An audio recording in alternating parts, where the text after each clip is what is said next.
Normally get calls, right? Very good. We need Dr. Bradshaw back. That's great. 30 degrees in here. What a dandy. He'd have stories to tell, wouldn't he? You don't want enough water? We're going to start that labor. What are y'all going to comment on I wasn't planning on it, but well, I'm sure she'll be happy. I'd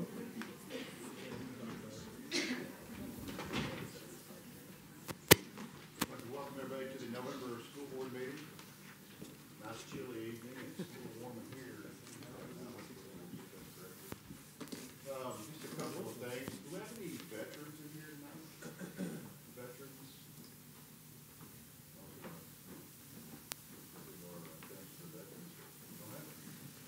Okay, board, you have the agenda. Any changes, Dr. Rollins?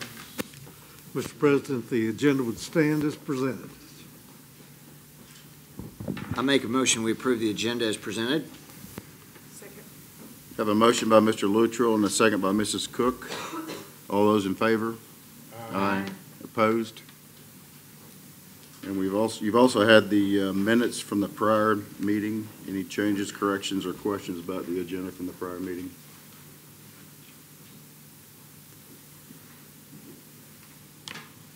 Make a motion to approve the minutes as submitted. Have a motion by Mr. Hutchinson and a second by Mrs. Creek. All those in favor? Aye. Opposed? None. This is a time now at the board meeting we reserve for patron comments. If you have something you'd like to address with the board, just come down to the podium here. Tell us who you are, what your comment or question is. So understand we can't take any action on it tonight, but we would be more than happy to hear from you. And there are none. Dr. Rollins. It's a pleasure for me to introduce Casey Ginn, our representative from the Don Tyson School of Innovation, our student rep this evening. He will lead us in the Pledge of Allegiance.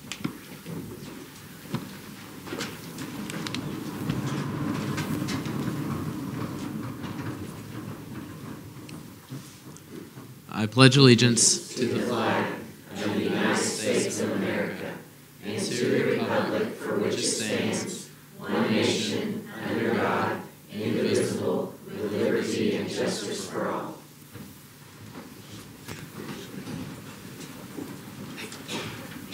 Casey, we're very glad to have you here this evening. Thank you.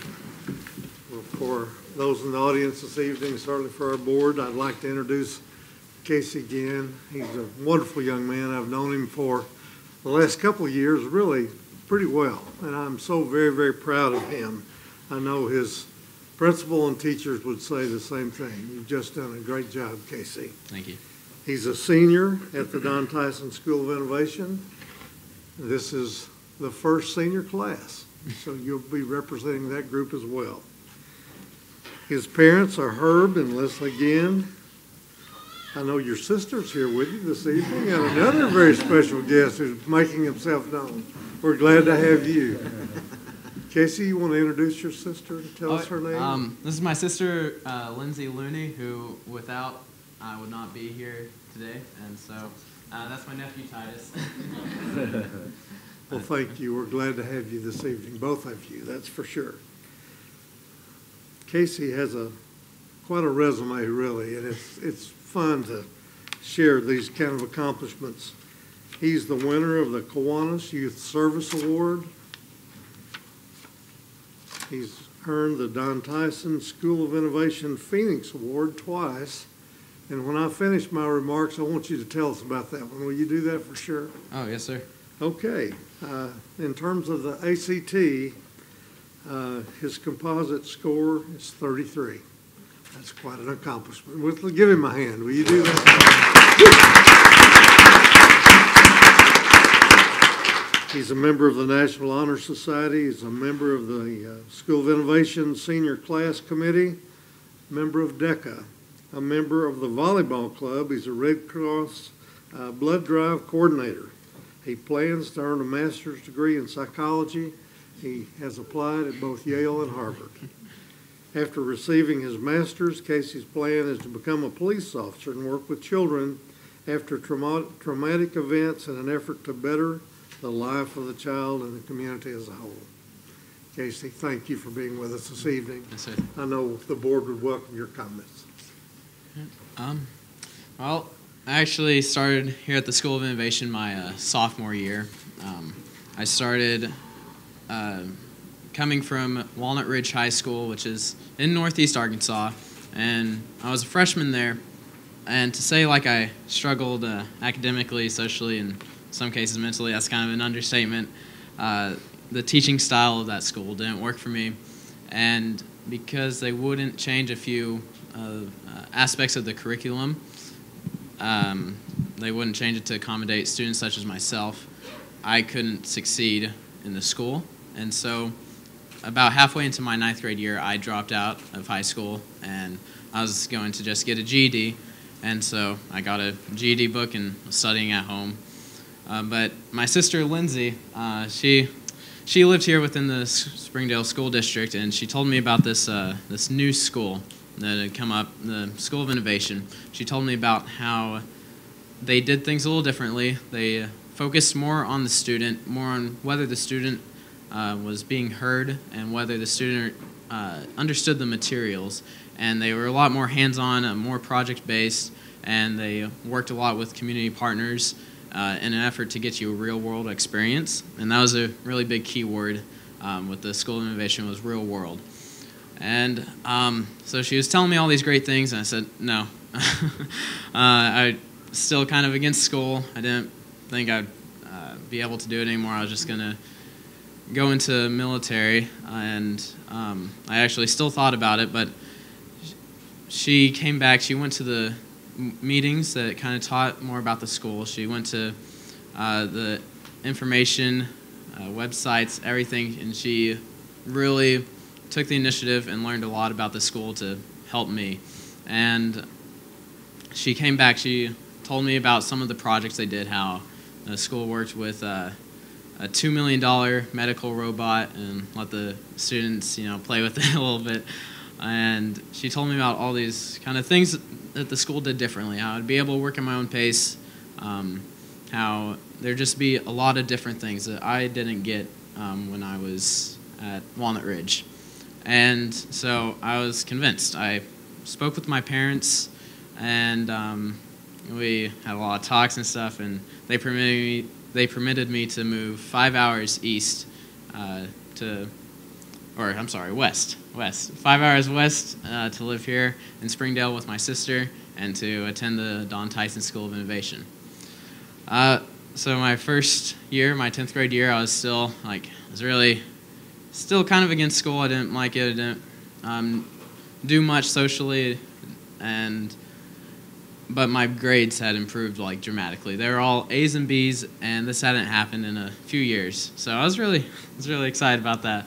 But near the end of my 10th grade year, I started really developing relationships with my teachers and my peers, and kind of became friends with everyone, which I really am prideful about. And I was able to be friends with my teachers and the staff members, the custodians, the people who worked in the office, and this is something that never happened for me. And I was just so excited. So for the first time in ever, I was excited to start my first day of school as a junior, and I was ready to kind of get out in front of it and see what this new year would bring. And so I was still really involved and started becoming more involved with everyone, with all the different groups, such as we started a blood drive with the Red Cross at my school, and I'm really proud of that, and proud that we were able to get that going, and it's still happening.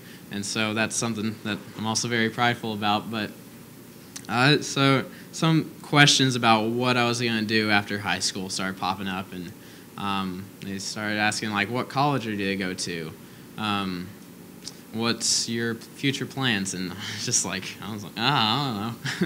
I'll figure it out later. And so February, the ACT came, and I took it, and I felt pretty good about it, but I was like, if I think I did good, I probably did bad. But about a month later, they called me into the front office. It was Miss Marshfield when she was still an assistant principal there, and she's like, how many times did you take the ACT? And I just told her, this is my first time. And we were talking, and then they told me that I made a 32, and I was just like, I was blown away because, like, the realization of where I was just 2 years prior. I was a high school dropout. I didn't like people. I wasn't wanting school at all. That just came over me, and overwhelming feeling of gratitude and love for my teachers and for my sister, definitely. It just flooded my being, and I was so happy. Just not because like it's a score that's good or that's gonna take a lot of worries off my mind, but just because it's an accomplishment that shows where I've came from and shows where I've been and shows what has happened in my life and how the teachers and my peers around me have supported me. And that was really, I'm just really grateful for that. But so I retook the ACT one more time in June of that summer, and I got a 33, so it's 1 point extra, and it's crazy what that 1 point does for you. But a couple of weeks ago, I applied to Harvard and Yale and a few other colleges. I mean, I don't know if I'll get in or not. It'd be cool if I did, but just the fact that I was able to do that, and again, going from a high school dropout to being able to apply to these places, that's just astounding to me. I know it sounds like I'm bragging, but I'm really not. It's just more, I just have such love and appreciation for my teachers and my peers. They got me to where I am today. And a question was proposed to me a while ago, is kind of, how did the school experience change your future? And I got to thinking about it, and I could list a whole number of ways, but then I just came up and was like, this school, these teachers, this administration, my family, they didn't change my future, they gave me one, and I can't thank you all enough for that, and so thank you.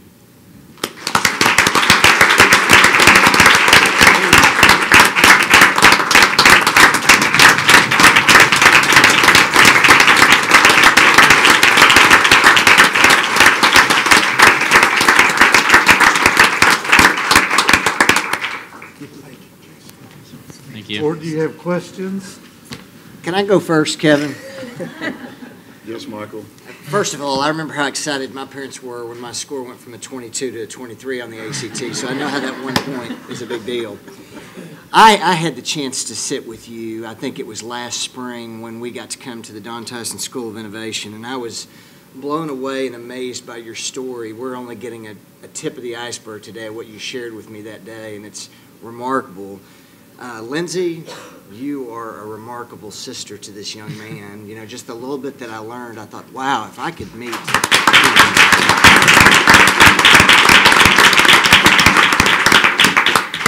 It's just unbelievable. And again, you talk about opportunity and what you've been able to do with it. And we all have it. And you have just done such unbelievably great things. I'm so thankful that you were here. I'm thankful for your life, and the Lord's got great plans for you, I know. Thank you. So keep getting it. Thank you. I didn't score 33 either, so. No matter where you end up going to college, what do you want to do? What's your plans? I mean, you've done amazing things in 3 years, so I'm excited to hear what you're going to do the next 4. Well, I always kind of felt that my purpose was to help people. And so I always just felt, police officer. And I read a book. It was notes from a child psychologist who talked about how he diagnosed children and how he treated them after all these terrible events happened in their lives. And I just thought, what if I major in psychology? I'm planning on getting my master's and eventually PhD, but what if I did that, was a police officer, I'd be able to work with children and help as much as I can in the community. And then eventually I'm thinking about being a child psychologist and just doing all that I can to help people. So.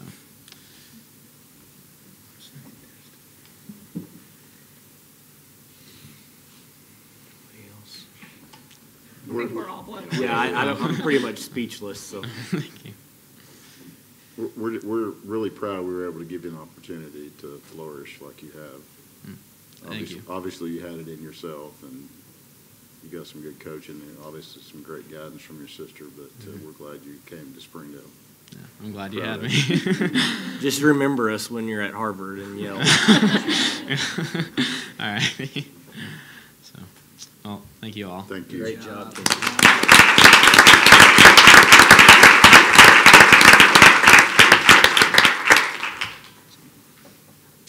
Dr. Smith, if you'd come forward. Marcia has 4 items. I think they're all very special. Welcome your remarks, Dr. Smith. Thank you, Dr. Rollins, members of the board, and Casey, wow. Wow. As you guys know, there's a lot of stuff happening in Springdale, from our celebrations to our acknowledgments to some of the things that are happening, our celebrations in our schools. These things are happening not just at a district level, not just at a building level, but they're happening at an individual level. And a lot of these things you hear about and you see because of the great work that are happening with our TV productions. Mr. Trent Jones is always behind the scenes and you don't see him at these meetings, but he's very informative and helps lead a great team of educators, moving our students forward and personalizing things. He does a great job of communicating with us and trying to figure out how do we take what we have and really expanding on it and personalizing the learning for our students. And he's currently working on ways to help the junior highs support some of the stuff happening in the high schools. One of the things that we're going to do tonight is celebrate 2 things that are happening, one at HAR-BER High School and one at Springdale High School in regards to TV production. So at this time, if I could have Travis Sherman come forward, please. They are doing some remarkable things, and you know, if you think about all the events happening in our district, there's not an event that's happening that you don't know about or that it's not on TV. He had some things to celebrate with some students and some Emmys, and so he's going to come forward and share those accomplishments. Thanks for letting me be here again. I feel like it was just last month that I got to talk to you guys. So I just want to thank you guys for the continued support, Dr. Rollins and Dr. Greep. We won 2 national Emmys this past 2 weeks ago, I believe. Sorry, we were nominated for 5, and to kind of put that in perspective, that is the kind of the pillar. That's where everybody's kind of to shoot for. It's the highest award as a student that you can achieve in the television productions field. So we were nominated for 5, and the students were able to walk away with 2 of them. And so that's quite an accomplishment, and we just appreciate the opportunities that you guys are continuing to provide for these students, because a story that we have today, actually, that just happened, was Channel 5 came in to do a story on us, and they were just blown away by about the possibilities that the kids have at this level. They've never seen anything like it. So we are truly one of a kind at the Springdale School District. We're very proud of them. Thank you, Travis. Thank you. Great work, sir. There you go.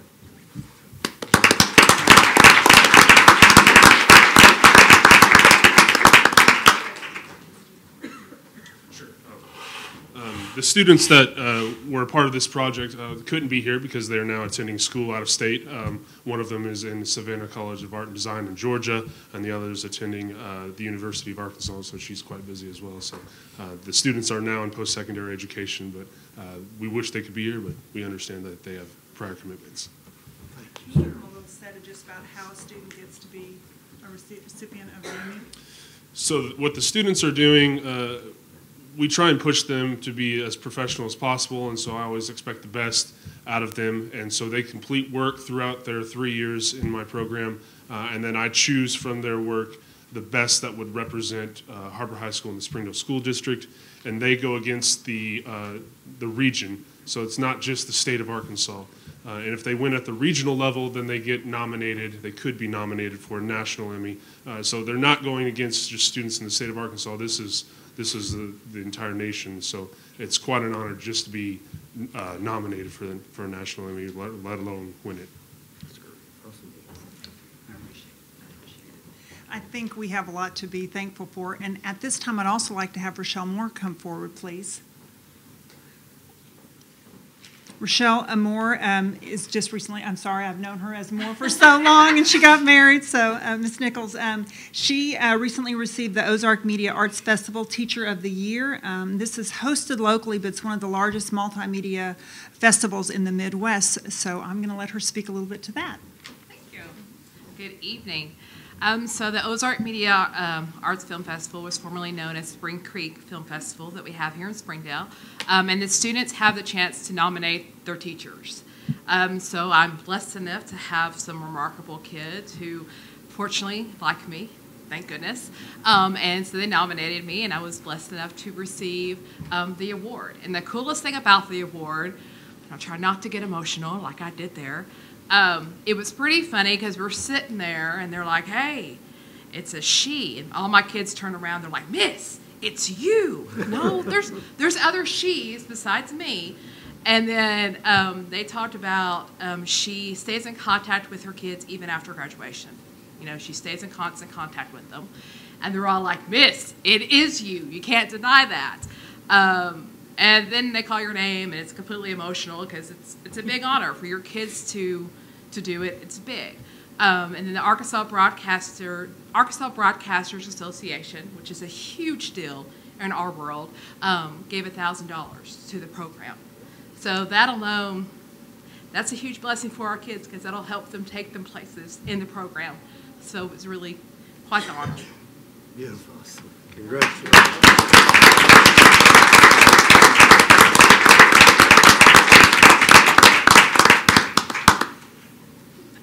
If you happen to look up their schedules and see what they teach throughout the day, it is unbelievable, all the different courses they have to offer these students to get the students prepared for where they are. And I will tell you right now with the idea of what they're both doing at the high schools, knowing that the School of Innovation is coming on board, knowing that we're getting a lot of stuff now moving forward in the junior highs, we're really making a mark in this area, so something to be excited about. The next two items, so just kind of a big picture. In Springdale, if you have come through as being an assistant principal up to being a principal, you get the joy of, and when I say this, I mean this truthfully, you get the joy many times of being a special ed designee in the building. And I spent 5 years, and truly these individuals, these students really touch our lives. But it is not just done through a special ed teacher or designee by any means. There are a whole group of people that work together that help create what we would say the least restrictive environment for some of our students are. And these individuals come to the conferences, and you can imagine at any given time there's hundreds and hundreds of conferences held in a building a year. So it takes a massive group of people to come forward and really lay out this foundation for the students. So we are recognizing two different sets of items today in the world of special services. And so the first one, we are recognizing that Springdale has outstanding service delivery in the practice of school psychology by the Arkansas School Psychology Association. And so we're going to have the individuals in just a second stand and be recognized, but they have nominated Kim Sailors as the spokesperson for this group, so if she will please come forward. This is an amazing group of educators, and I want to thank them for coming this evening, and I'm going to let her give a little set about what this means. We are so excited to be here tonight, and we were so honored to receive this award. I think I can speak for all of us when I say we truly enjoy our job and the students and staff that we work with. There are currently 17 of us that serve the entire district. We each serve approximately 2 schools. This year I'm serving Monitor Elementary and Lee Elementary. And I want to introduce my co-lead, Jenna Sullivan. Jenna and I work together to provide leadership and support for our group. Hi, thank you guys for having us here tonight. I serve Hunt Elementary and the School of Innovation, and I'm going to allow the rest of our school psychology group to tell you what schools they serve and introduce themselves.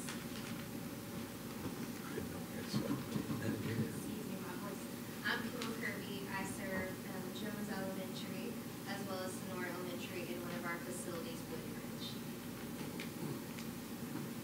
I'm Elizabeth Sniff. I serve Carson Hills and George Junior High. I'm Kayla Cook. I serve Shaw Elementary, Bay Area Elementary, and Woodbridge Residential. I'm Trey Sutton. I serve Southwest Junior High and Jail Hill. I'm Teresa Oswald. I serve Walker and Sherwood. I'm Casey Cole. I'm actually Kim's intern this year, and so I'm also at lead and I'm Chelsea Morris, and I serve Hellstrom Middle and Smith Elementary. I'm Robin Marsh, and I serve Harvard High School and Elementary.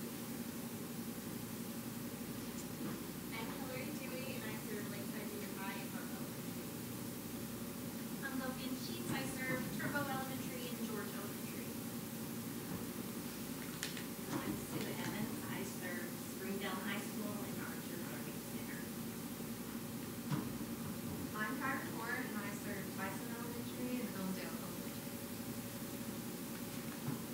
And I'm Amy Ricks, and I serve Central Junior High and Westwood Elementary. And we have two who can be here tonight. Micah Baker serves Knapp Elementary and Helen Tyson Middle School. And Kara Powell serves Sonora Middle School and Vantage Point and Summit Academy. Great job.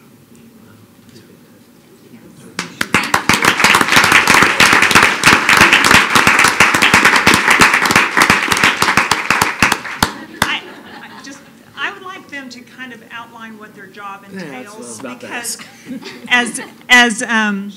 as somebody that's been a designee and held conferences where you've had 15 or close to 20-something people at a conference and you're trying to get all stakeholders involved, sometimes it's hard to know what the different roles are. So I would like them to kind of explain what their job might entail. Okay. Well, we do a lot of different things. We complete educational evaluations for special education. We also consult with teachers and other school staff on behavior interventions for students. We provide behavioral support and guidance for social emotional learning. We work with school administrators, and we also work with community service providers, all to help support our students learn. Wow. Any questions? I think we might need to get with Casey, the student that was here earlier. That's what I was going to say. Yes. Exactly. Yeah. So are you guys in a school all day, 8 to 3, or? We have a central office, Okay. and that's where we spend some of our time. And then the rest of the time we are out in the buildings, but we do some traveling. So Each day looks a little bit different. Okay. I think the key word everybody said was they serve. Yeah, I noticed that too. That's really incredible work. Thank you, guys. Thank you all very much. I hope this isn't too disruptive, but I would like them all to get a picture outside if you wouldn't mind. So if Mr. Oh, perfect. Well, great. Anyway, so I really want to say thank you. You know, it's amazing when you are having a conference and parents need reassurances about their child. They are a great asset to have in those conferences, and so I think the world of what they do. The next item is if I can have Miss Wendy Roark come forward, please.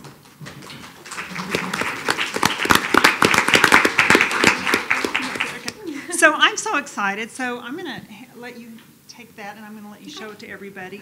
But she's just recently, and I'm hoping I'm going to pronounce this right, received the Paula J. HAR-BER School Award, and she's been in our district for 12 years, and she received this award for the work that she's done. And I'm going to have her explain a little bit about it. I'll pass that around so everybody can see it. But we are so excited for the accomplishments that are happening in our special services, and just phenomenal. So Hi. I never ever thought that I would ever receive an award for what I do every day and love so much. But I'm so grateful to have received this award. I knew that I wanted to be a speech pathologist when I was a junior in high school, when our school speech pathologist talked to a class about her job. And so I knew then that that's what I wanted to do. And when I received this award, I was looking at past recipients, and she actually received that award in 1991. And she's been a mentor to me throughout my career. So I'm very lucky not only to have speech mentors, but also lots of administrators that I've worked with that are in this room, and lots of teachers who are wonderful. We have to collaborate and work together to do the best to serve our kids. So I've been very blessed with the people that I've gotten to work with throughout the years. But I was nominated for this award by my colleague Michelle Donnell, secretly.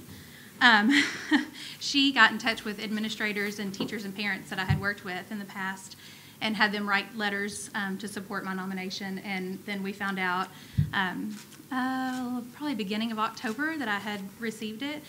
I wasn't able to go receive the award, though, in person because I just had a baby, 2-week-old, and my doctor said, you can't travel. So some colleagues that were there received the award for me.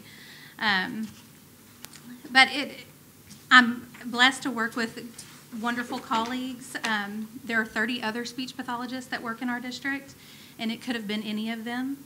I'm Michelle Donnell, who nominated me, and myself were both the lead speech pathologists for the district. And so we see how hard all of them work. And it could have been any of them. They're all wonderful and work hard every day to serve our kids. So principals, if you want to nominate your speech pathologist, I'll be the first one to write a letter for them. And I guess that's it. Thank you. Good job.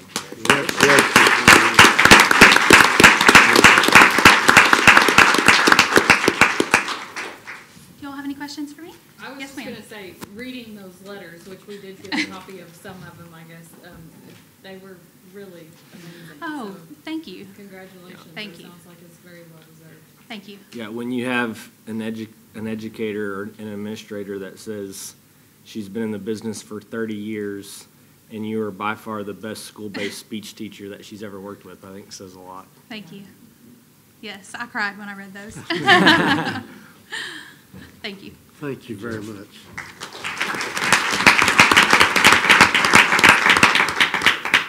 Board, we're on item C. Dr. Morley also has some wonderful recognitions to bring forward. Thank you all. Thank you. Thanks for being here.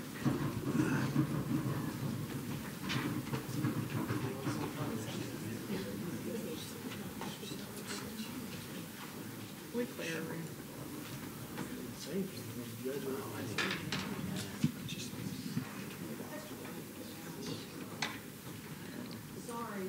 No, thank you. I appreciate you guys. Thank you very much.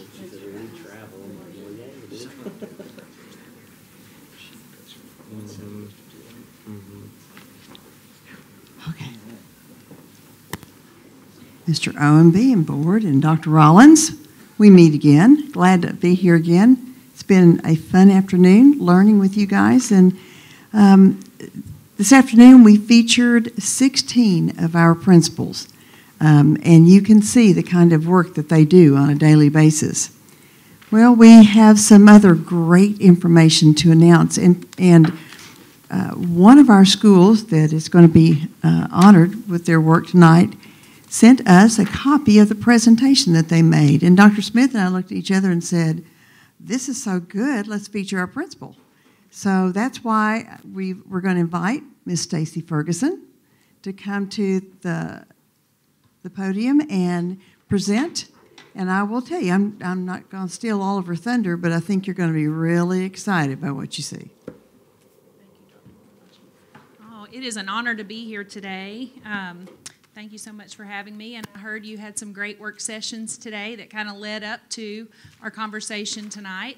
Ms. Fink was sharing about what you had talked about with the value-added growth and what you got to see on those charts today, those plot charts. So this kind of leads right into that. So we're so privileged that the state of Arkansas is recognizing the work that our teachers are doing, not only for kids that are achieving at proficient levels, but are also growing to reach proficient levels.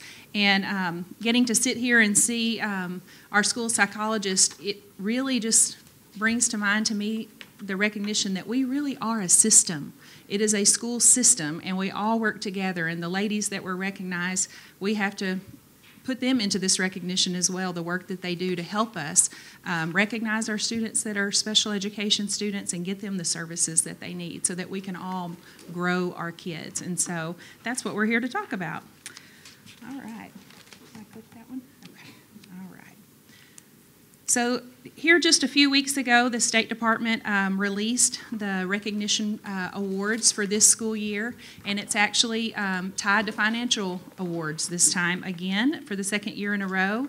And they recognize with those financial awards the top 10% of public schools that not only achieve high students' performance on the state required assessments in grades 3 through 10, but also they recognize the top 10% of public schools that achieve high student academic growth. So I'm just a little bit competitive, and I love to celebrate with our staff when we get recognized for those things. So I did put this together, and I shared it that night when I was sharing it with our teachers. So Governor Hutchinson just recognized how proud he was of the leadership of the educators in the state of Arkansas, and sent a shout out to the 175 schools that actually received financial awards.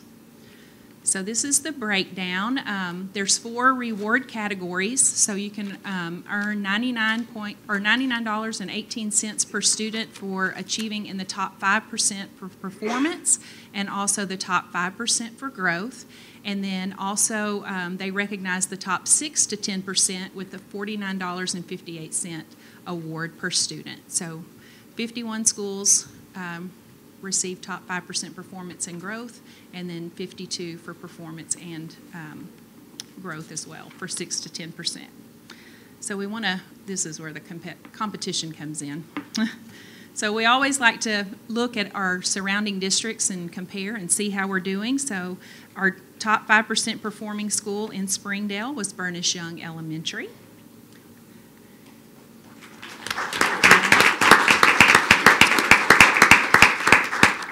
The top 6 to 10% of performing schools from Springdale were Hellstern Middle School, Hunt Elementary, and Walker Elementary.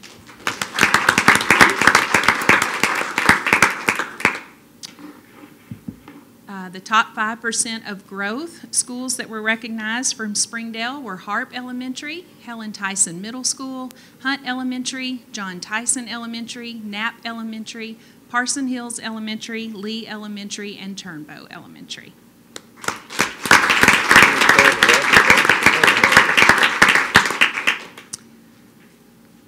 The top 6 to 10% of growth in the state in Springdale that were recognized: J.O. Kelly Middle School, Jones Elementary, Monitor Elementary, and Sonora Elementary. So on those 2 pages you see lots of schools. All right, so what does this mean for Springdale schools? And I think this is next on Dr. Morledge's list there, is $761,358 reward dollars are coming just to the District of Springdale. So that's huge.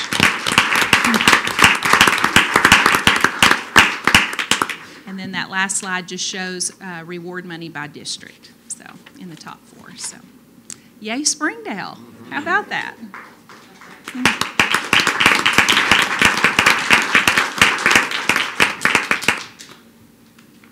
Stacey, you did a great job. You see that figure up there, $761,358? That is the highest in the state, and we did it for 2 years in a row.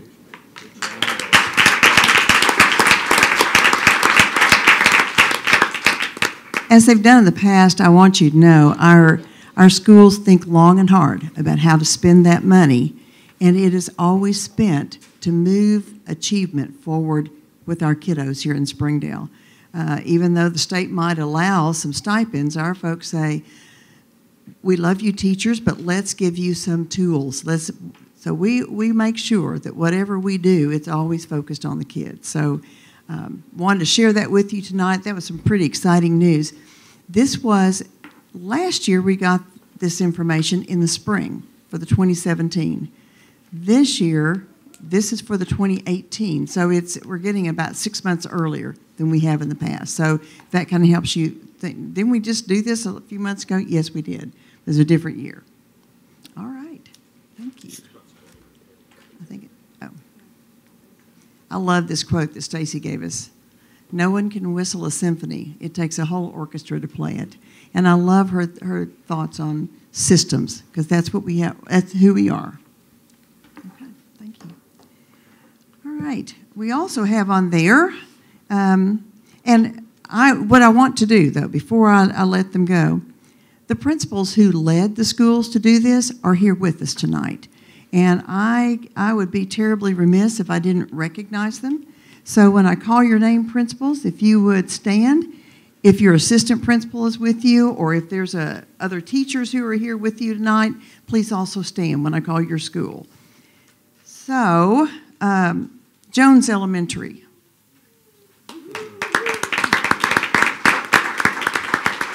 And if you'll remain standing. Parson Hills Elementary.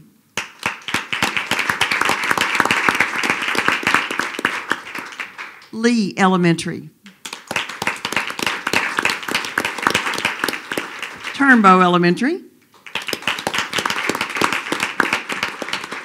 Harp Elementary. I should have had you hold your applause, but I'm kind of liking this. Helen Tyson Middle School. Hunt Elementary. J. O'Kelly Middle School. Tyson Elementary. Childers Knapp Elementary. Monitor Elementary. Sonora Elementary. Young Elementary. Hellstern Middle School. And Walker Elementary.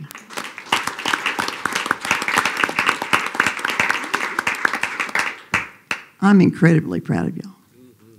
If you'd like to step outside, I think that Mr. Schaefer would like to get a picture of all of you. Thank you very much. I think they should all sing their school song. Okay, all at the same time. Okay, go. Hey, these are elementary and middle school folks. They would.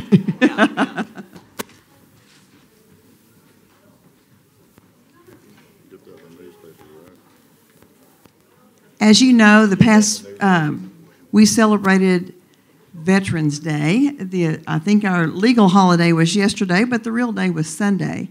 And so last week and even going into this week, we've had a lot of our schools, in fact, pretty much all of our schools, have celebrated our veterans and honored them in many, many different ways.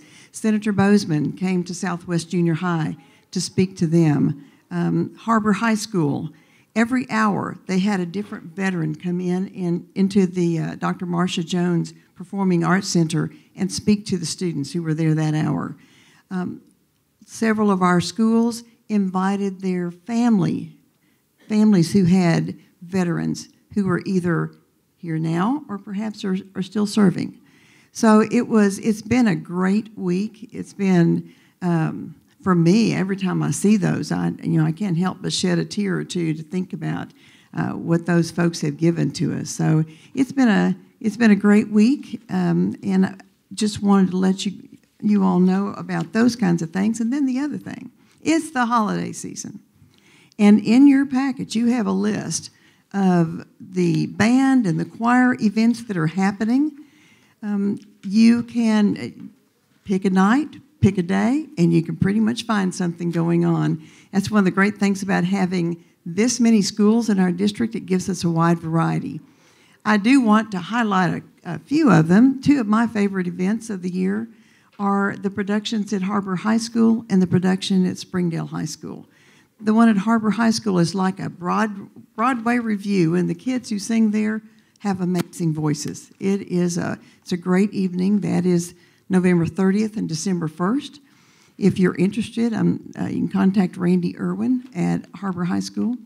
At Springdale High School is a Renaissance feast. It is unique. I don't know of any other school that does this. They've been doing it for years. It's quite an event, and I would encourage you to attend. If you're interested, you can contact Rhonda Hawley. But my most favorite event is one that it's been building, and it's called Caroling on the Creek. It's on December 14th, and it begins at 5 o'clock in Turnbow Park down at Shiloh Square, and you can see all of our choral groups, elementary, middle school, junior high, high school, all of them will be performing throughout the evening down there. And if you're interested in Santa Claus shows up at 7:45. But I would encourage you to go. And my only other thing that I would like to recommend to you is pick an elementary school, show up about 2 o'clock on December 21st, and you can have a sing-along of all your favorite Christmas songs. It's a really fun time to get to sing with those kids. All right. Thank you.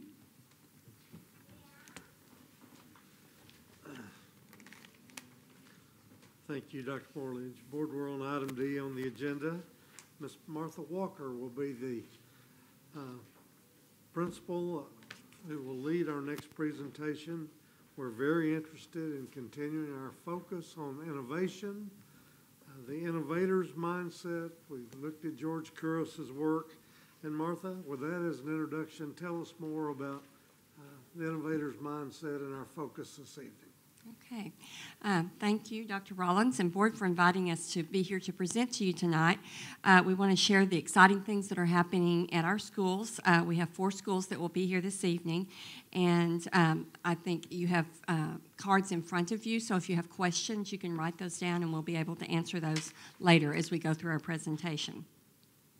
As you know, Dr. Rollins is asking us to focus on the top of our staircase to education, educational excellence for this year, and we are working to create an innovation-ready environment. We have reviewed 2 characteristics of the innovator's mindset with you at different presentations earlier, being empathetic and problem finders. And tonight, we will be focusing on risk takers. How do we as educators and principals and create engaging content and experiences for our students? As principals, we want to support our teachers in their search for innovative ways to meet the needs of students today. George Kouros defines the innovator's mindset as the belief that abilities, intelligence, and talents are developed, leading to the creation of better ideas. This builds on the growth mindset that we've been working on in Springdale for several years. Tonight, we will demonstrate ways that our teachers are diverging from the beaten path to the innovative path. And each school has created unique ways to engage students as they explore the content in their classrooms and take risk to meet learning goals. At Bayari, if my teachers will join me, and students, we brought some students along. At Bayari, our focus has been on growing our students' growth mindset for several years. Our students are learning that they need to sometimes struggle in order to learn. The key words have been not yet. Students may not learn the concept the first time, but they will learn. Everyone, teachers and students alike, are learning that they can take risk. And the product may not be perfect yet, but we will try again.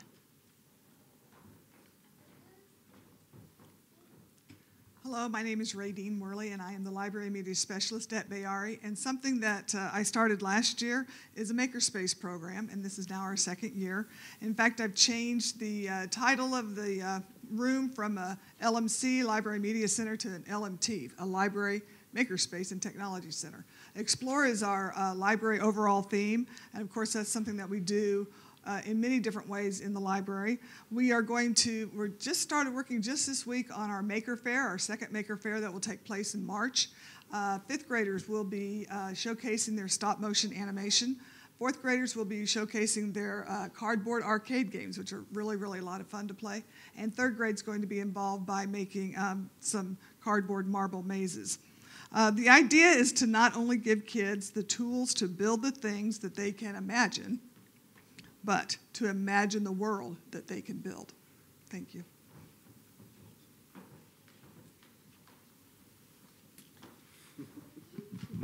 Hi, my name is Jennifer Graham, and I'm a second grade teacher. I'm also one of the sponsors for our Girls STEM Club. As you know, there's not very many women who serve in the math or science technology field. Our goal of the STEM Club is to get more girls interested and excited about science, technology, engineering, and math. Our girls are becoming risk takers as they work together to accomplish a challenging task.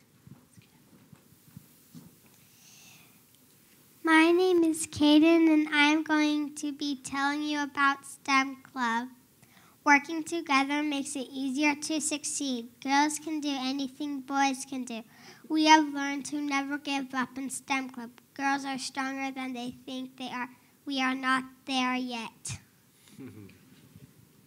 Good afternoon. My name is Maddie, and I'm going to talk to you about what I've been learning in STEM Club and how it's fun. I've been learning about how to stretch my mind beyond the limit, and it's so much fun because we have hands-on activities as we learn. For example, we had to stack cups without using our hands. I guess that's more of a hands-off activity. It makes me look forward to STEM days.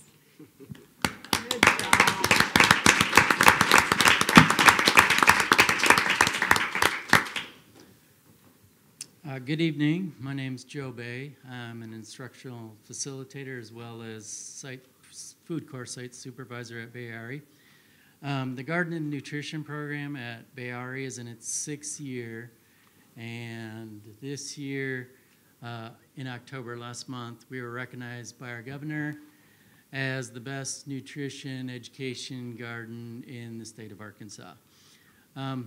There are a few more rewarding experiences for us as adults and children than watching the seeds they've sown push up through the soil and grow into beautiful vegetables that they can pick and eat. At Bayari, we believe the potential of a garden as a natural and sustainable resource, offering huge benefits to our children across all areas of our curriculum. But most importantly, it also supports children's social and emotional development. Research has shown that practical hands-on nature of gardening means children become more active and flexible thinkers who are better able to meet life's challenges from the classroom all the way to the workplace.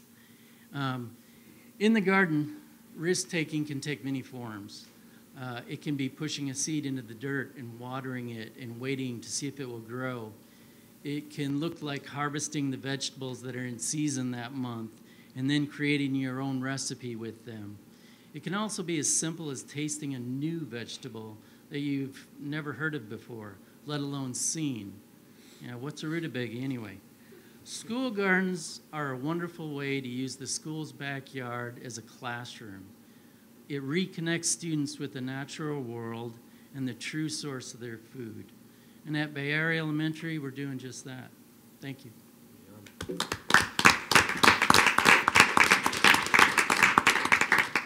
And now Tyson Elementary will come forward to present their learning this year.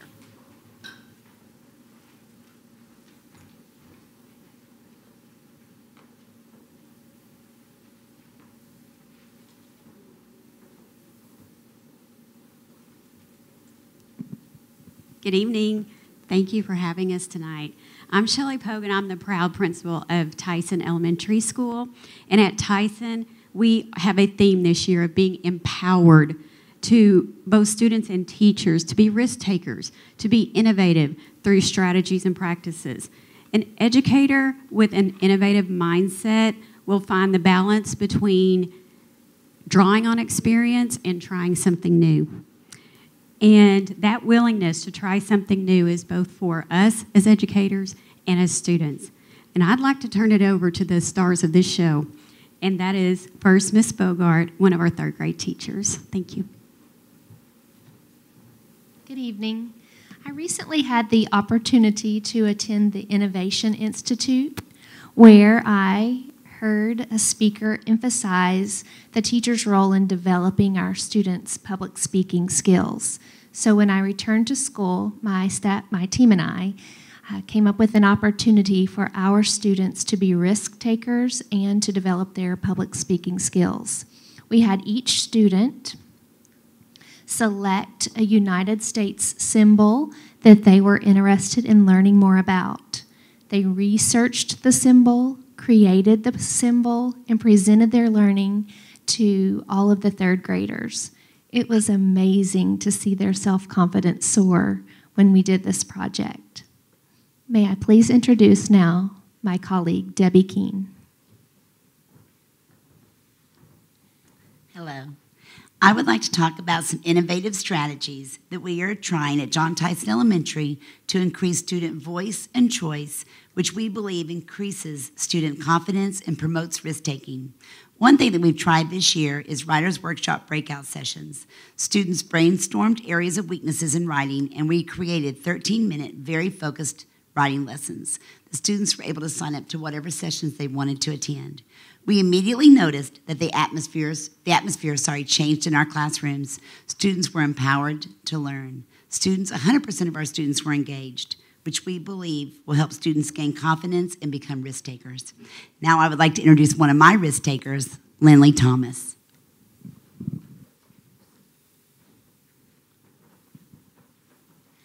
My name is Lindley Thomas, and I am an innovative 4th grade student at John Tyson Elementary. We are encouraged to take risks to deepen our learning. We look at failing as a first attempt in learning. We use the learner qualities to feel confident in taking risks. The qualities are being self-aware, determined, reflect, wonder, question, thinking, and connect. Teachers want us to have a growth mindset even when things are hard for us. Raina is going to talk to you about our learning pit model.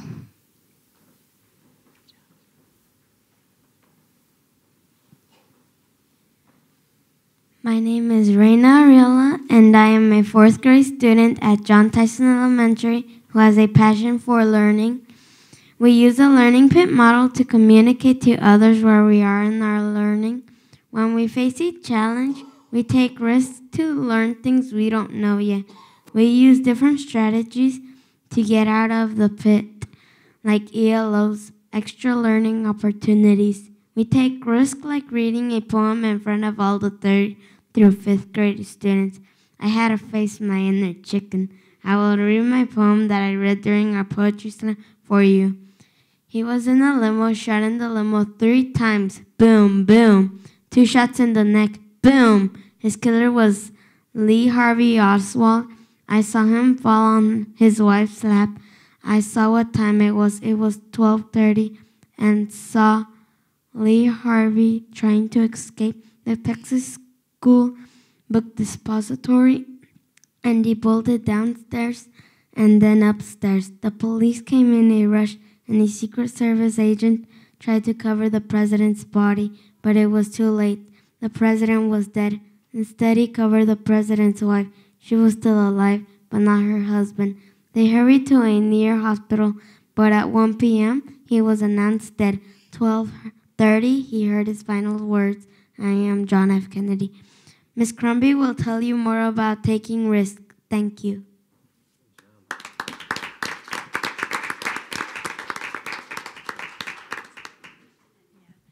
And Lindley and Raina's families are here with us too, so we wanted to recognize them. So thank you for bringing them.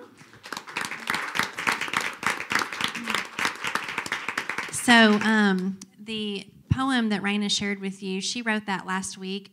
We really encouraged our kids to take risks through Mr. Clayton Scott came and did a poetry residency at our school. And because we believe in taking a risk, and public speaking is a huge part of what we want our kids to be able to do. I took a risk by making this little video because I know just enough about iMovie to be dangerous. And so I saw some first graders in our library who doing some makerspace, and they did not give up, kept taking risks. And then I have a little bit of our poetry resident to share with you. Life, come alive, go and light your light, let it burn. shine so bright, reaching up to the sky, and it's open wide, you're electrified. The world becomes a fantasy, and you're more than you could ever be, 'cause you're dreaming with your eyes wide open. And you know you can't go back again to the world that you were living in, 'cause you're dreaming with your eyes wide open. So come alive. I see it in your eyes. Your willingness to start developing your public speaking skills. Now, in order to do that, as we talked about, you have to confront what? Your inner chicken. You have to confront your inner chicken. And once you confront your inner chicken, you have to take the risk to volunteer to get up in front of people. So you have to overcome your fear of public speaking, which is a big...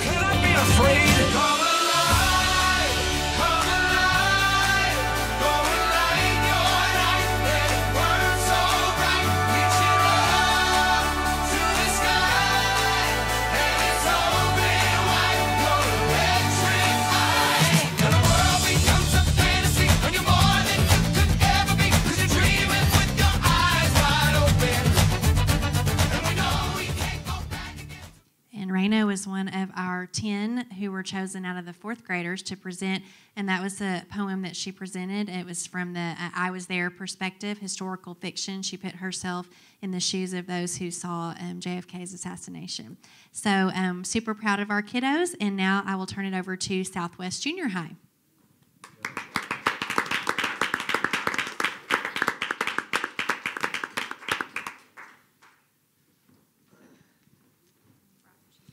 I actually brought my chicken to the stage tonight because Tyson gave me one because I love the idea of embracing or confronting our inner chicken.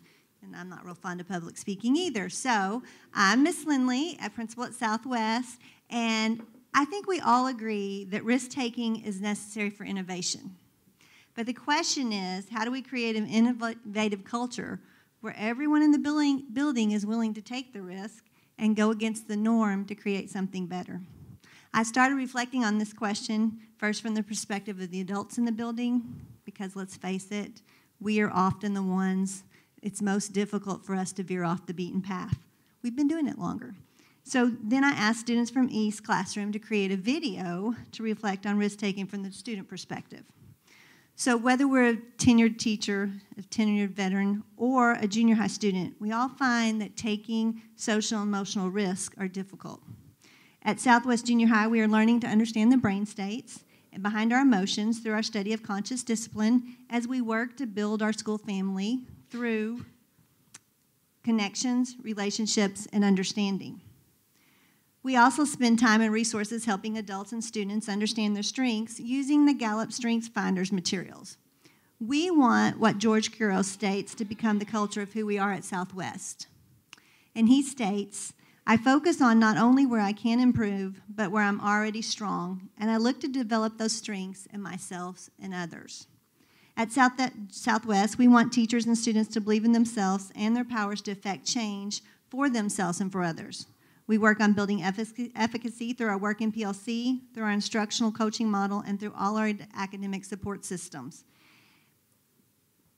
But that's kind of like how we're trying to change the culture from the adult perspective. Now I'd like to kind of demonstrate what risk-taking looks like from the student perspective at Southwest. I see students taking risks at Southwest Junior High. Anytime a student is willing to try something new, he or she is taking a risk. Students who are not afraid to say they don't understand something take risks when they ask a peer or teacher for help, or when they go to academic support sessions to get the help they need. I see students taking risks when they pursue their passions by taking advanced classes to learn at a deeper level, or by participating in extracurricular activities. I see students who stand up for others and help their fellow students when they need help. It is easier to remain in the background than it is to take a stand for what is right. But I see students standing up for what's right each and every day.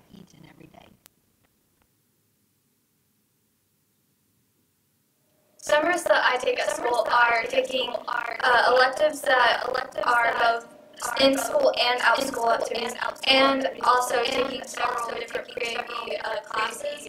So just having to learn how to balance it out and being able to have being able to pass all those classes.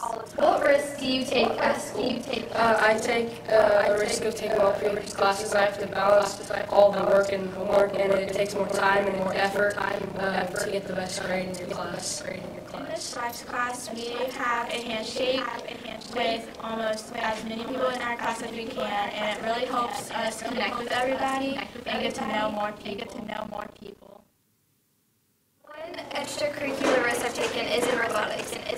We have been working on a robot, so obviously we have to take parts on and off depending on how we think it'll best work, and sometimes it does, sometimes it doesn't, so that's a big risk because we don't always know if it's going to turn out okay or not. Your brain starts smart, and I have to go up there, do the class through breathing, and an activity, but I fit myself up there, and it's kind of a risk, but it pays off in the end because it helps everyone focus in class and take some stress off after the whole day. So along with all PAP classes, I am in choir and volleyball, so it takes up a lot of time having choir concerts and volleyball games, but that's a big risk that I took, and it's really paid off well because my teachers helped me manage my schedule. Teachers just help you prepare for success and show you that you need to be above average and prepare you for the future. It's really hard, to do that and do that at the same time. It helps me motivate myself to do better every single day, and it really helps a lot in the future.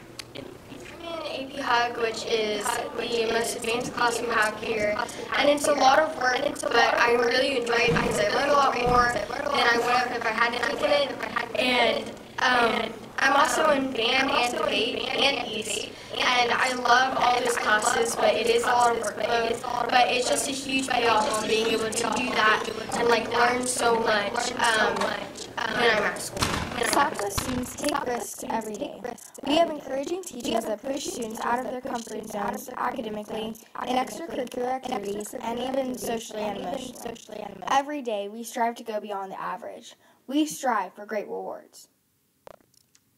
So ultimately, we believe what Curo states. If we are really wanting to serve our students and help them to develop to become the leaders and learners of today and the future, taking risk in our practice is not only encouraged, but necessary. So now I'll let Dr. Greep from HAR-BER share with you their version of risk-taking.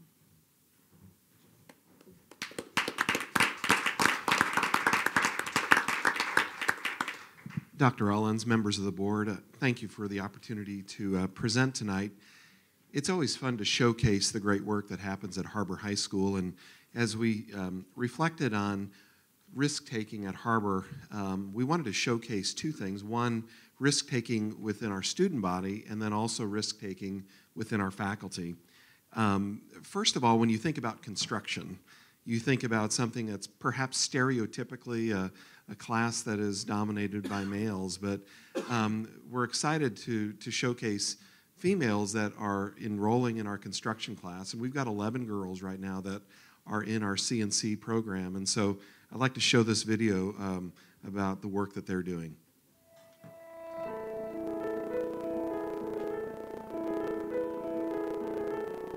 Being one of the few girls, whenever there is other girls in my class, we kind of group together.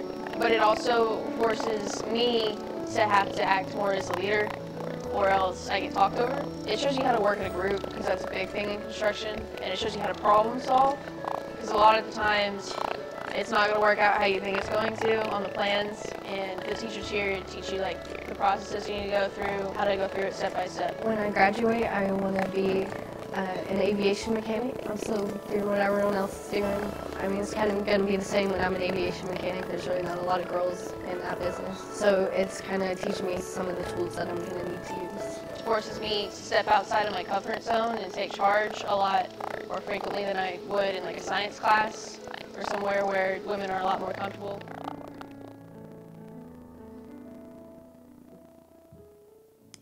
So again, we're proud of our staff to help our students to, to reflect and to think, what do I want to do with my future, and to just, shatter that glass ceiling that has been there, unfortunately in the past throughout our country.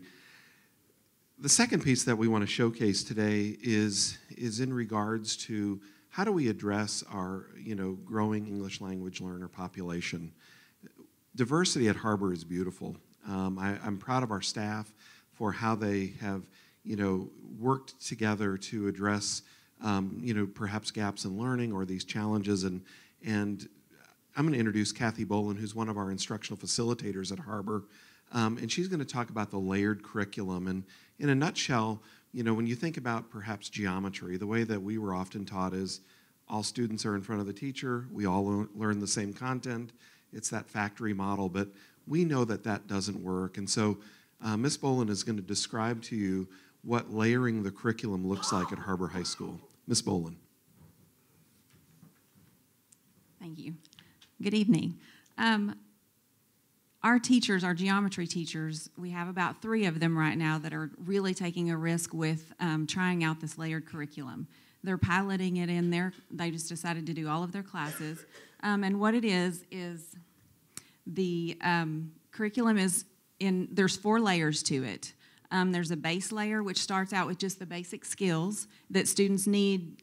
We started it with the unit that they are just beginning.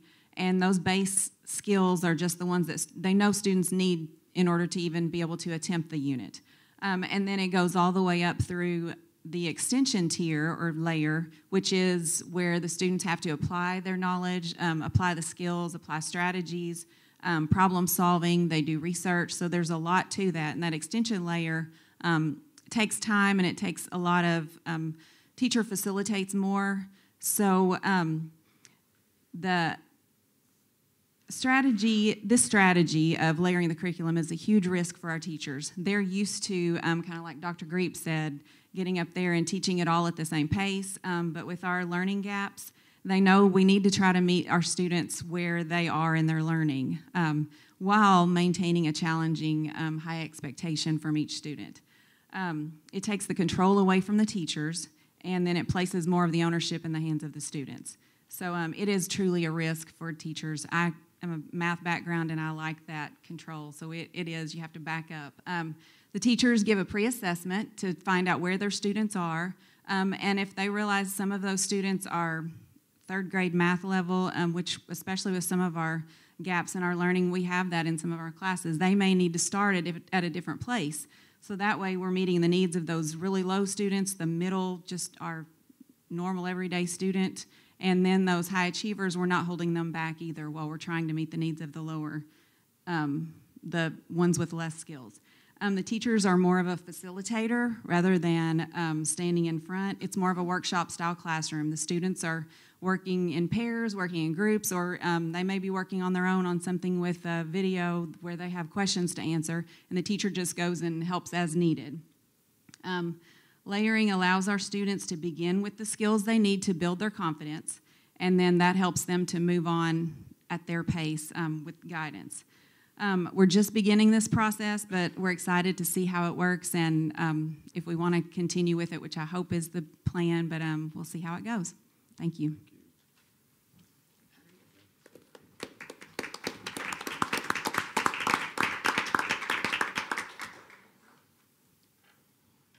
Okay, as administrators and leaders, we need to create the environment within our schools where teachers and students feel like they can take risk. As we say in Springdale, we're better together, and everyone must believe that mistakes can lead to learning. Everyone must work together to build a culture where we can build new learning opportunities. Each success will lead to more successes. Administrators encourage teachers to try new strategies in their classrooms, and the teachers encourage students to try new ideas, and we all learn together. And thank you all for allowing us to share the great things that are going on in our schools with you this evening. Thank you, Martha.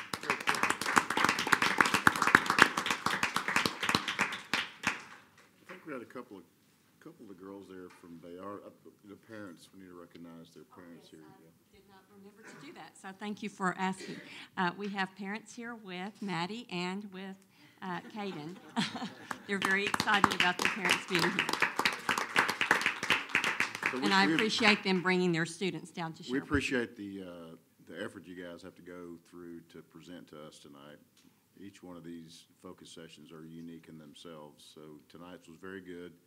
Always love having the kids here, and you know, I take it as a risk, me speaking in front of a board and the audience, and it's always kind of risky for me to even get in front of a mic anyway. But the kids that present is what's really important, because they do a fantastic job. So you parents and teachers and staff who coach these kids and teach them, we really appreciate that. Well, the girls were very excited to share with you as they wanted to show that they are strong girls. We like it. Absolutely. Thank you. Thank you.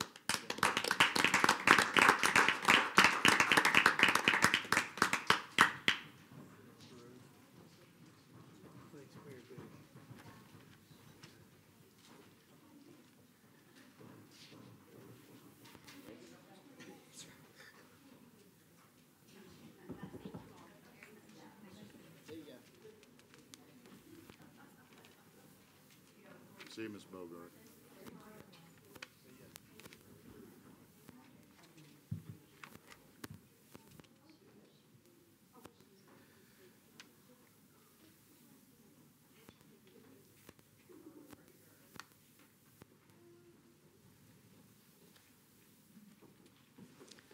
Okay, you'll see in your packet that you have a request for 6 students to come into Springdale. 4 of those are from Fayetteville, 1 is from Huntsville, and 1 is from Bentonville.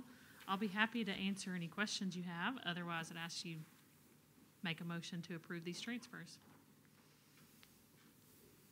I'll make a motion that we approve the transfers as submitted. Second. Okay, we have a motion from Mrs. Cook and a second from Mr. Emerson to approve the transfers as stated. All those in favor? Aye. Opposed? All right, thank you. Should we clap?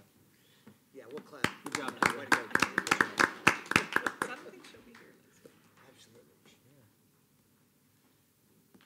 Yes, you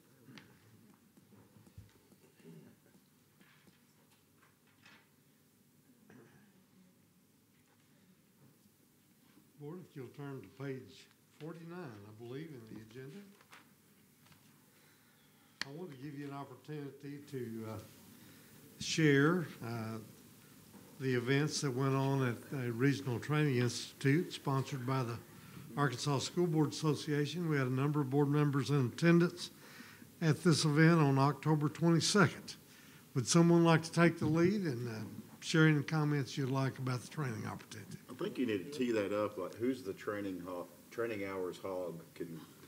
Well, it's Randy, he can comment on it. He's got all the training hours. Well, there were 3 of us there, and Kelly tried to do a good job of being used. He told me he did a great job. Well, there's I some don't know. pictures somewhere. Yeah, there are some pictures. So, but it was a good conference. I mean, it gave us a chance to get 6 hours of continuing ed. It was right in our backyard instead of having to go 3 hours to Little Rock and 3 hours back home.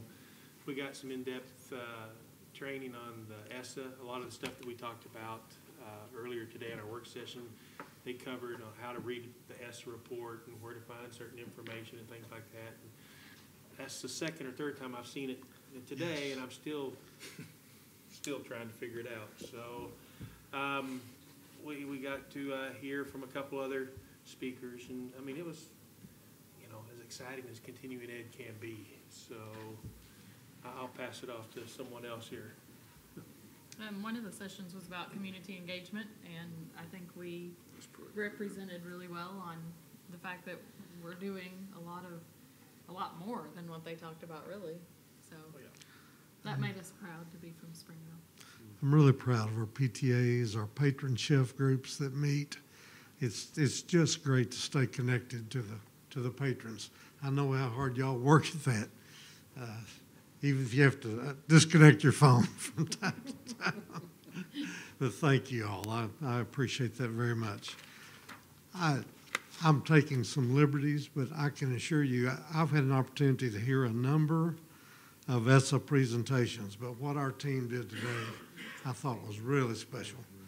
Dr. Smith has worked hours and hours and hours in terms of breaking that report down. So superintendents can follow, and I expect it was helpful to each of you. Marcia, great job.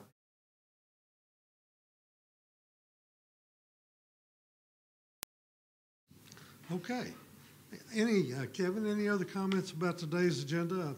I know we loved having Mr. Webb and the mayor there. I thought that they had a lot of great information to share. I thought today was especially meaningful to getting to understand and seeing the principals describe how they go about this ESSA knowledge and the data and what their action plans are. And again, it all centered around, you know, what are we doing to better ourselves to help take care of kids really at the end of the day. And, you know, amid all the noise, that's really the most important thing.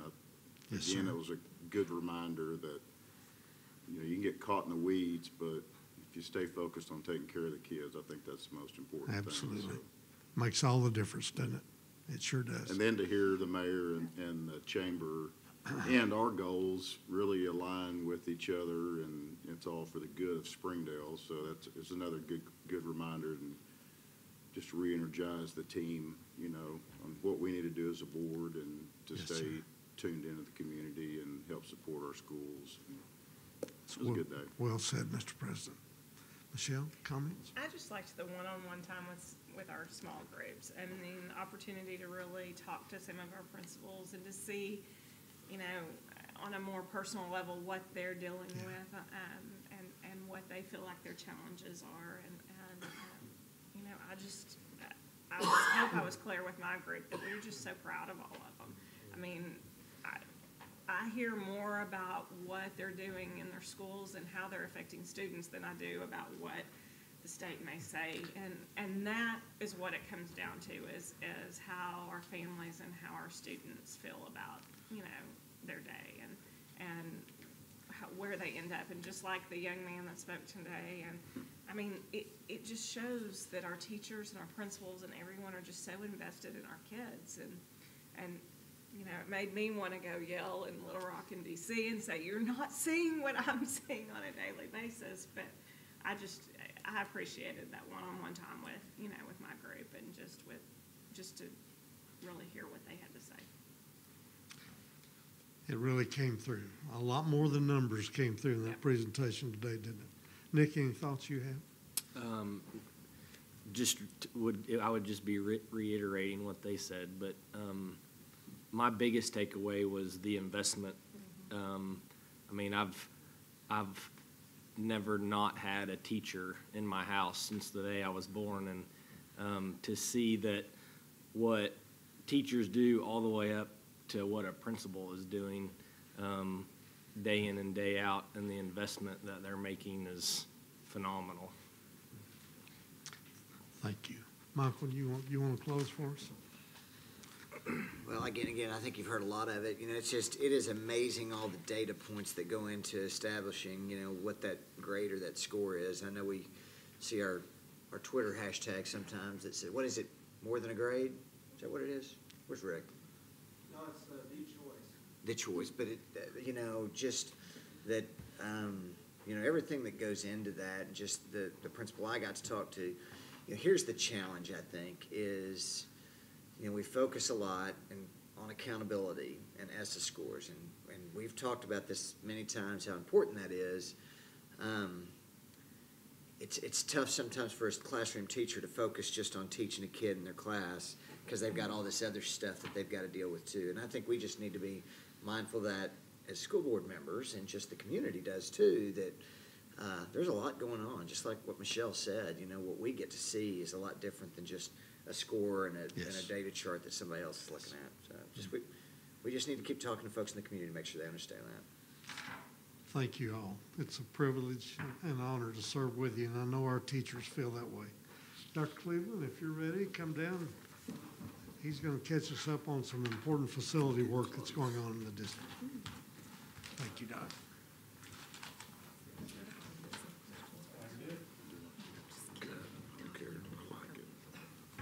My comments tonight will be brief.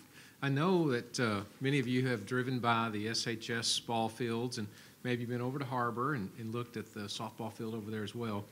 What I'm passing out to you tonight is a timeline the overall project to get it all complete. It's tiny. I can send this to you. It's see the gentleman right back here. He and Brad Shillcoat and Baldwin Shell are responsible for this small print. I'm happy to blame them most of the time, right, Mr. Shillcoat? I share the blame. I share the blame. The main point for you is that it's roughly a 140-day project, and we backdate that project back into September. Now, we really started a long time ago, but we've gone through several iterations of design. How much does that cost? Can't do that.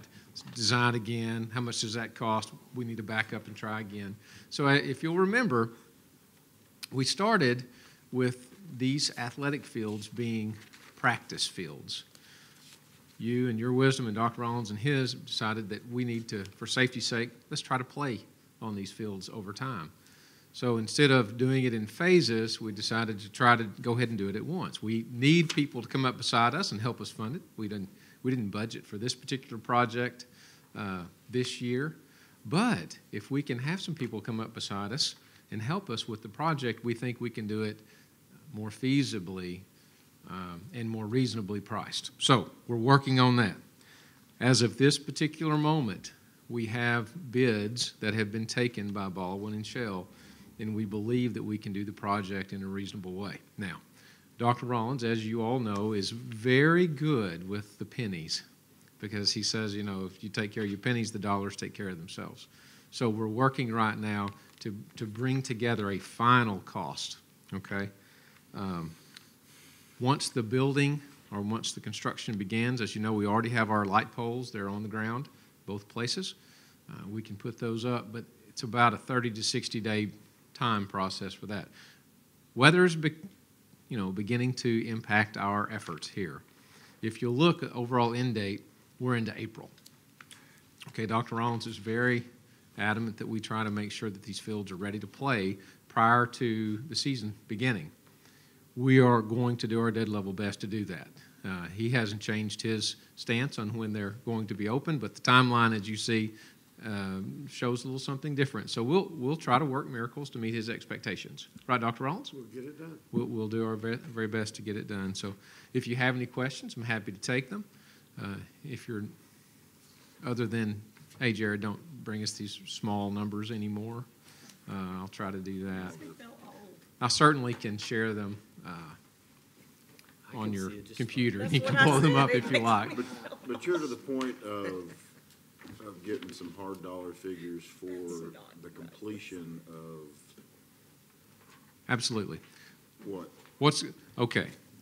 Concession stand at SHS, all the dugouts, fencing at HAR-BER, it'll be in bleachers, press boxes, the whole bit, light poles to play. Okay. Now, over time, as you know, we build something and then we add to over time. So they'll be playable, but we might have some bells and whistles that we can add over time.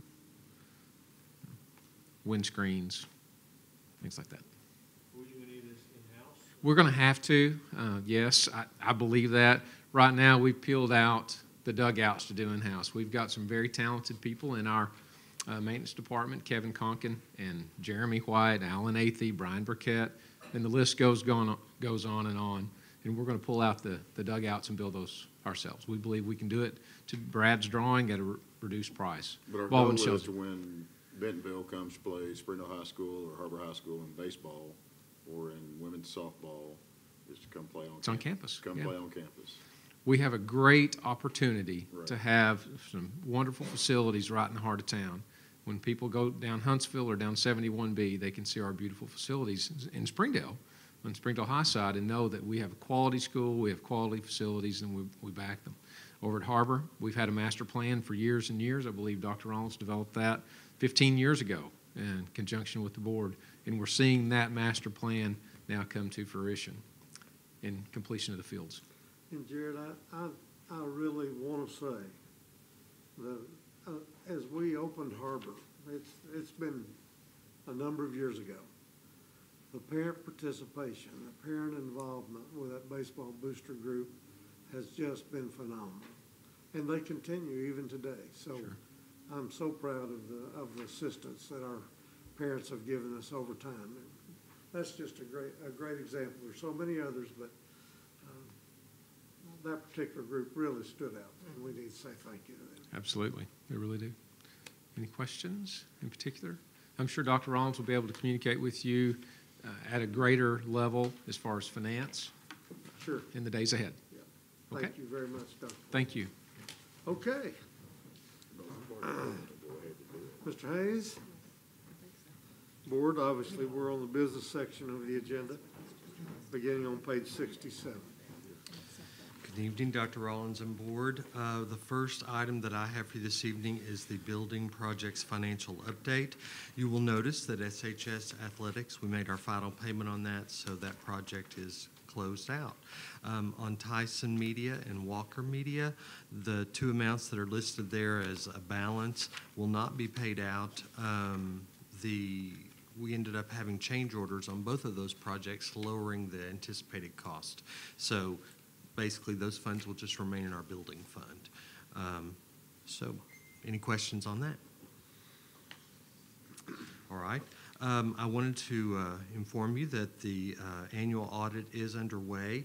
Our auditors are Hudson and Cisney out of Little Rock. They have conducted our audit for about the last 15 years, I would say. They arrived last week. They were here all week last week, having between 4 or 5 people a day, pretty big crew. And they'll be hopefully finishing up their field work tomorrow and headed back to their office.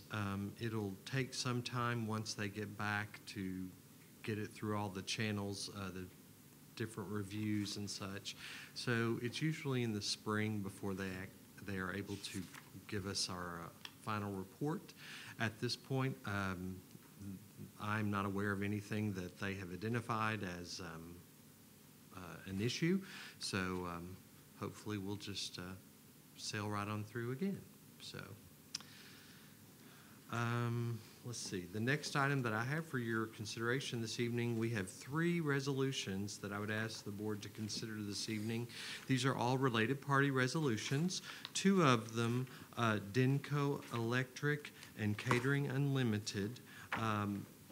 These are repeats because once the state approves these resolutions, they are only good for 2 years. And so it's been 2 years since these last 2 have been before the board. The related party connection is that Elizabeth Wheeler, she and her husband are co-owners of Denco Electric, and she teaches for the district. And then Catering Unlimited is owned by Mark and Melissa Henry, and Melissa is a teacher of the district. And then the third one that I have for your consideration this evening is to enter into a contract with Eric England. Mr. England is a substitute teacher in our district, but he also has technology skills, special skills with a particular kind of software that's in demand to work with our East students. And when we took competitive quotes, he was by far the lowest on what he would charge to come in and work with our students for that. And so in all instances, when we are dealing with related parties, we take other quotes from other vendors and make sure it's in the best interest of our district before doing that. So any questions on any of these? Do we need to approve them each individually, or can we as a whole? I think you can approve them as a whole. Any other questions? I make a motion that we approve the 3 disclosure agreements. Second. A motion by Mrs. Cook, and a second by Mr. Emerson to approve the resolutions on the 3 disclosure. All those in favor? Aye. Opposed? Thank you. The final item that I have for you this evening is the monthly financial report for the month ended October 31st. As you can see on the revenue report, we are slightly behind where we were this time last year. Our tax collections haven't come in quite as heavy, but I peeked ahead to November, and I'm optimistic that we're going to catch back up. So Yeah. And then on our expenditure side, our expenditures are slightly ahead of where they were this time last year. I'm not overly concerned about that. It's just kind of a timing thing, so I think it'll correct itself as the year goes on. I'll be happy to answer any specific questions you may have, though. Make a motion to approve the financial report as presented. Have a motion by Mr. Hudson and a second by Mrs. Creek to approve the monthly financial as presented. All those in favor?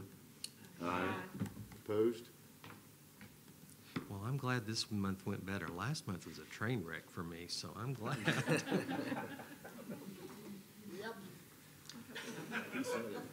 Do we have reps from our Springdale Education Association this evening? No, sir, I just got information on that text. I have one question.